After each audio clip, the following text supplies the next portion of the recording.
So hi everyone.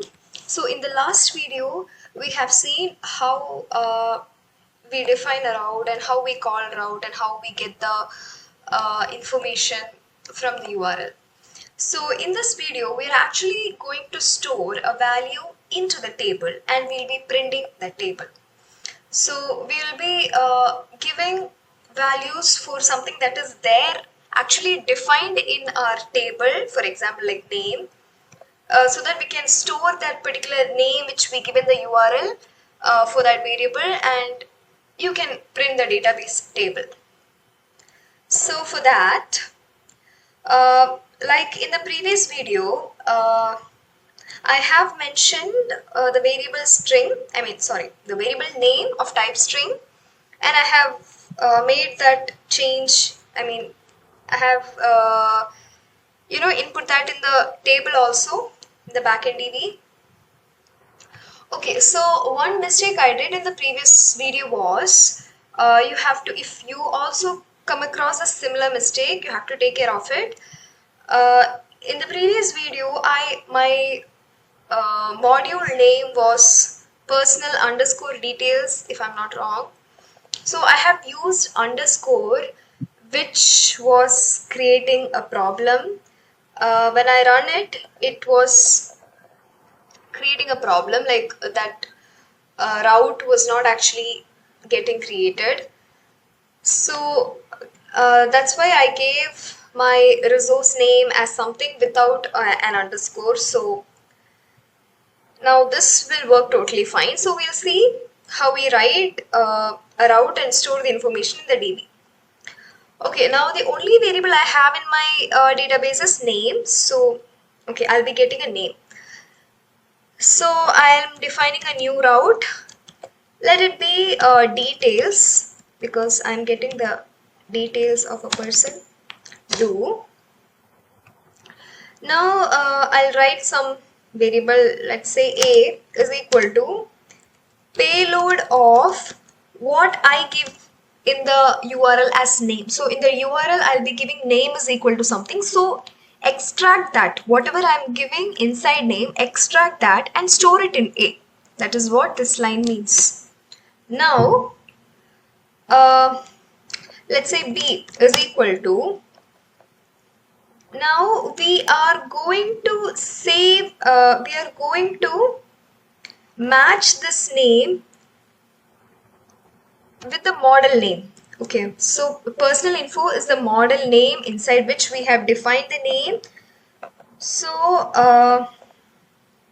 the inside the model name we have a name, so that name is equal to A, which we have got from the payload, which we have extracted from the URL.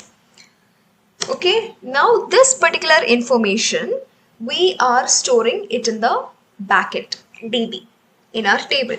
So save off, you will write B.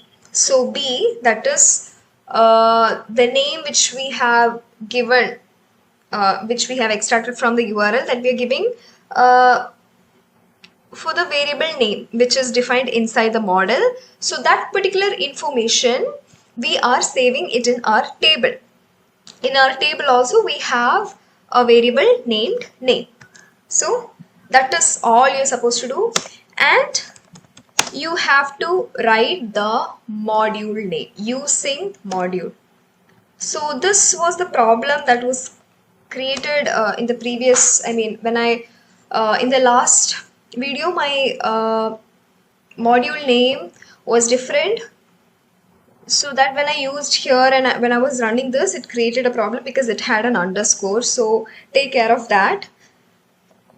Do not give any resource name which has an underscore.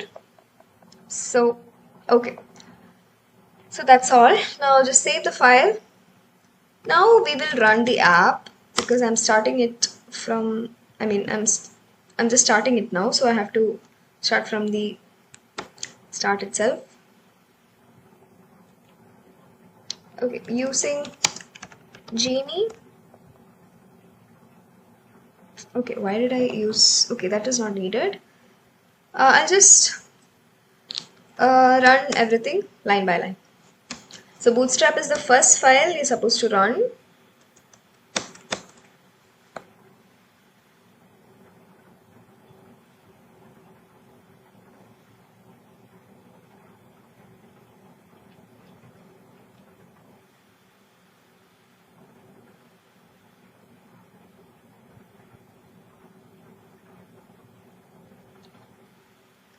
Okay, so I have run this bootstrap file.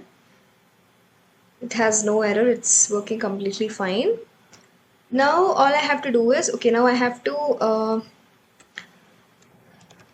run my backend. So for that I'll write using searchlight, and then I have to run my table, which is searchlight.migrations.up of, yes,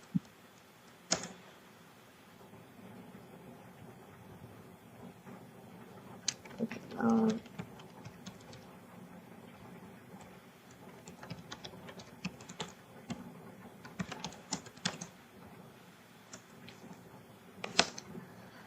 okay, now I have created my table also. So I have already created the migrations table before this, so that's why I didn't show it in this video. I have already done that. Now I will run the routes file. Okay, now everything is working totally fine. So we'll go here and we'll first see if our app is running. Okay, sorry, that is because I didn't do up off. My mistake.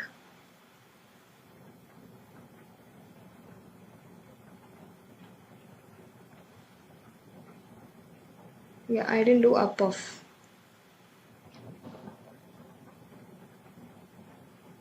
Okay. Now it's running fine. Now my route's name is details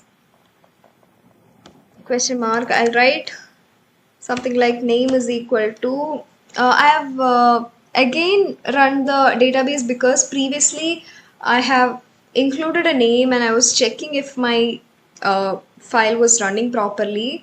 So I don't want to show that particular details again. I want to make an entirely new table. If I didn't do up off again, like this time, like when I showed you, it will show the previous value also, which is ABC, which I've already given. So I want to like create an entirely new table, that's why. So I'll give something like genie. Genie is my name. So now this will show true, which means it's working totally fine. Now to see your table, to see your backend table, what you have to do is write find of your model name. Find of your model name. If you type the model name where you have defined your you have stored the information, that if you type, you can see your table. So similarly you can give so in this example I've given only name string. So similarly you can give age colon integer, then its initial value you can give as 0, then email id, that is also of string, equal to null you can give. So store this information similarly in the DB, and then just like how you have taken payload of name, get the age and also email ID, and you can print it in the table. So it will show one entire table of ID, which is the primary key, and then name, age, email ID, everything will be shown in the table. Now if I'm giving Julia, and you can see the table again. See, 1 Genie, 2 Julia. So it's very easy and it's very simple. So try out this by your own by giving more than one information like age, email ID, and a lot of things, and try it by yourself. Thank you.